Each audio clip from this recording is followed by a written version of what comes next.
Les déclarations hostiles aux réseaux sociaux se multiplient et lorsqu'elles viennent de ceux qui les ont créés, elles prennent une autre dimension. Ce mois, dans Vanity Fair, c'est l'un des inventeurs du web, Tim Berners-Lee, qui a lâché la bombe. Voici ce qu'il dit: le web a desservi l'humanité au lieu de la servir et a échoué sur de nombreux points. Et il n'est de loin pas le seul à le penser, jusque dans la Silicon Valley elle-même. Martina Shiba.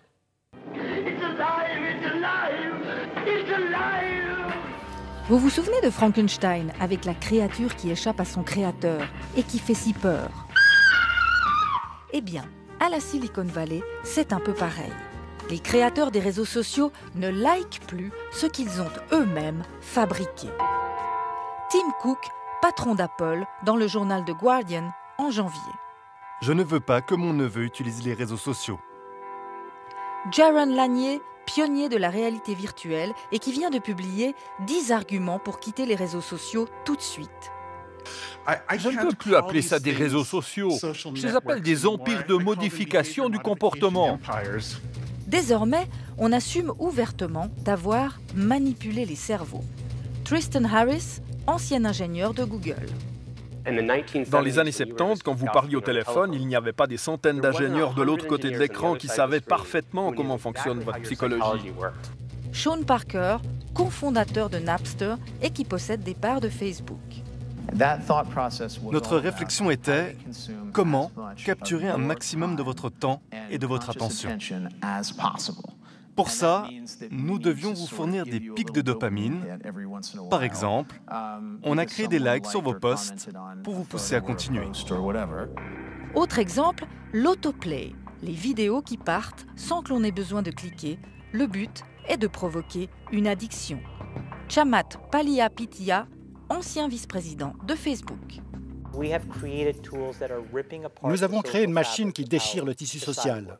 En fabriquant des outils qui sécrètent de la dopamine à répétition et du plaisir immédiat, nous avons détruit le fonctionnement de la société. Signe révélateur, les papes du numérique mettent tous leurs enfants dans cette école Waldorf. Pédagogie, zéro écran, zéro ordinateur, zéro robot. Plusieurs d'entre eux ont d'ailleurs créé un centre de technologie humaine. Objectif, reprendre le contrôle d'une société prise en otage par la technologie. L'affaire de chacun. Ce que je peux contrôler, c'est ma décision de ne pas utiliser cette merde et de ne pas laisser mes enfants utiliser cette merde. Bonsoir Martina Shiba. Bonsoir. Quand on entend ces propos dans la bouche de ces gens-là, c'est quand même assez fou. Ils proposent même des conseils pour se détacher de son téléphone. Oui, c'est complètement surréaliste. C'est comme si les fabricants de cigarettes ou les producteurs de junk food donnaient des conseils pour apprendre aux gens à se passer de leurs produits. Mais ce cri d'alarme demande surtout que la technologie soit mise au service de l'humain et pas l'inverse. Alors quels sont les conseils qu'ils nous donnent pour reprendre la main? Alors, on pourrait faire ça. Mais la réaction de la plupart des gens, ce serait ça. Donc, ils préfèrent donner des petits trucs pour se descotcher de son appareil. Supprimer les réseaux sociaux, Facebook, Twitter, Instagram, de son portable et ne les utiliser que depuis son ordinateur. Supprimer les notifications. Elles sont en rouge exprès pour attirer l'œil. Ne garder que celles qui permettent de communiquer avec des personnes réelles, donc téléphone, messagerie. Mettre tout en gris. J'ai testé, je vous assure, ça calme parce que les couleurs sont spécifiquement étudiées pour rendre votre écran sexy. Pour ça, il vous suffit d'aller dans Réglages, Accessibilité, modifier l'affichage et filtre de couleurs.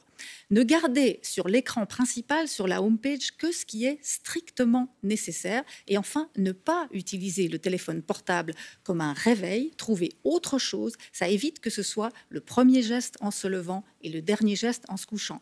Alors, dit comme ça, ces conseils semblent un peu basiques, un peu gnangnan, mais essayez déjà de les appliquer. Vous verrez, c'est pas si simple. Allez, courage! Merci beaucoup Martina. Je vais mettre mon téléphone de côté du coup. Voilà, c'est fait. Merci beaucoup.